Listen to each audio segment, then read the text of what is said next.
اللهم صل على محمد وعلى آل محمد كما صليت على إبراهيم وعلى آل إبراهيم إنك حميد مجيد. اللهم بارك على محمد وعلى آل محمد كما باركت على إبراهيم وعلى آل إبراهيم إنك حميد مجيد.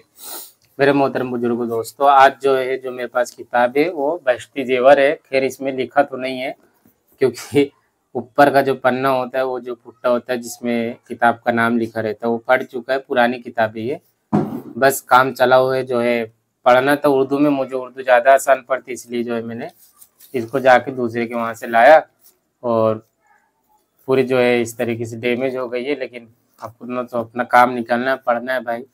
مقصد جو ہے ہو جائے گا پڑھنے کا مقصد، اور آپ لوگوں تک حدیث پاک پہنچانا اور دین کی بات پہنچانا، جو اپنا مقصد ہے وہ پورا ہو جائے گا. ضروری نہیں نئی کتاب ہو، نئی والی کتاب مہنگی بھی پڑتی بھائی، اس لیے جو ہے میں نے لیا نہیں. تو آج جو ہے ہم بہشتی زیور پڑھنے جا رہے ہیں. اور بہشتی زیور ایک ایسی کتاب اللہ نے اس کو اتنا قبول کیا ہے کہ اکثر و بیشتر گھروں میں جو ہے موجود رہتی ہے.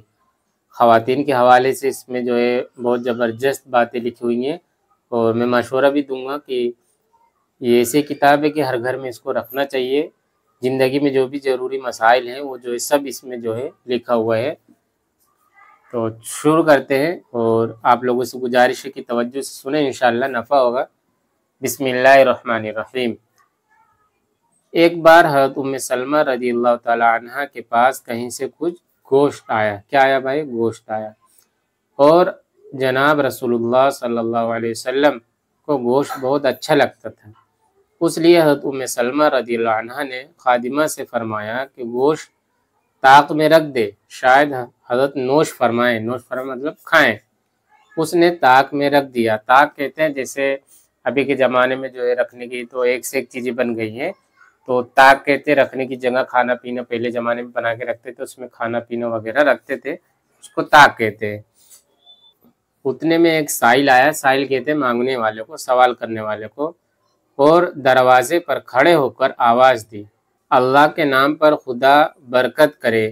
گھر میں سے جواب آیا، خدا تجھ کو بھی برکت دے. اس لفظ میں یہ اشارہ ہی ہے کہ کوئی چیز دینے کے موجود نہیں ہے. یعنی یوں نہیں کہا کہ بھائی تو آگے چلے جا، معاف کر، یا میرے پاس نہیں ہے، بلکہ اشارے میں جواب دیا کہ خدا تم پر بھی رحمت کرے. یعنی اس کا مطلب تھا گھر میں کوئی چیز موجود نہیں ہے. وہ سائل چلا گیا.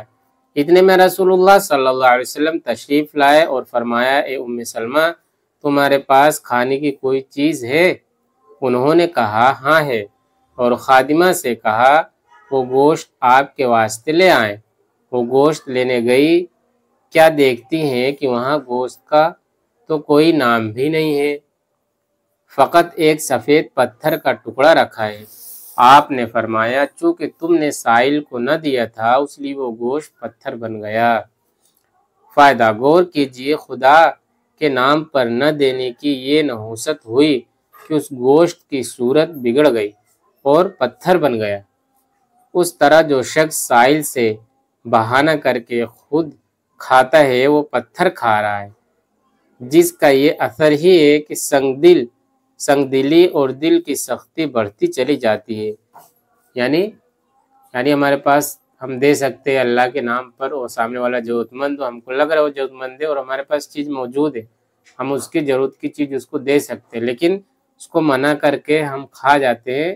گویا یوں کھا رہے جیسے وہ پتھر کھا رہے ہیں. گوشت کھا رہے، کوئی چیز ہے، ہم وہ کھا رہے، سمجھ لو ایک طریقے سے پتھر کھا رہے. تبھی دیکھو ہمارے آج کے ٹائم پہ جو ہے ہمارا دل اتنا سخت ہوتے جا رہا ہے، اس کا اثر ہی یہی ہے. چونکہ حضرت کے گھر والوں کے ساتھ خداوند کریم کی بڑی عنایت اور رحمت تھی، اس لیے اس گوشت کی صورت کھلی نگاہوں میں بدلتی تاکہ اس کے استعمال سے محفوظ رہے. یہ بھی اللہ کا کرم ہے کہ اللہ نے دکھا دیا کہ دیکھو تم سائل سے بچا کر رکھ رہے ہو تو اس کی یہ صورت ہو گئی. یہ اللہ کی رحمت ہمارے پیارا آقا صلی اللہ علیہ وسلم کے گھر والوں پر تھی تاکہ وہ اپنے آنکھوں سے دیکھ لے کیا اثر ہوتا ہے. اللہ پاک ہم سب کو اللہ کے نام پر خرچ کرنے کی توفیق عطا فرماوے. السلام علیکم ورحمۃ اللہ وبرکاتہ.